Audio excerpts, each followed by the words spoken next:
మనకి ఏదైనా సమస్య ఎదురైనప్పుడు సమస్య గురించి బాధపడుతూ కూర్చోవాల్సిన అవసరం లేదు. ఆ బాధ ఎవరితోనన్నా పంచుకుంటే బాగుంటుంది అనిపిస్తుంది. కానీ పంచుకునేవారే బాధ పెడితే బాధ ఇంకా అధికం అయిపోతుంది కదా. కానీ మనం దేవునితో పంచుకోగలిగితే బాధలో నెమ్మది కలగడంతో పాటు ఆ బాధను కూడా పరిష్కరించగలుగుతాడు దేవుడు. కాబట్టి ఏదైనా సమస్య ఉన్నప్పుడు ఆ సమస్యలో చింతించవచ్చు.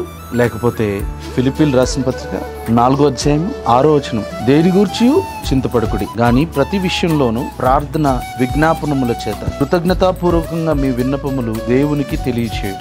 దేని గురించి చింతించొద్దు. అది ఎంత పెద్ద సమస్య అయినా సమస్యకు తగినట్టుగా చింతించాల్సిన అవసరం లేదు. ప్రతి విషయంలో కూడా ప్రార్థన విజ్ఞాపనముల చేత కృతజ్ఞతాపూర్వకంగా, అంటే దేవుడు ఖచ్చితంగా విశ్వాసం లేకుండా దేవునికి ఇష్టలై ఉండుట అసాధ్యం. దేవుని దగ్గరకు వచ్చేవాడు ఆయన ఉన్నాడని, ఆయన వెతుకు వారికి ఫలము దయచేయువాడని నమ్మవలెను కదా.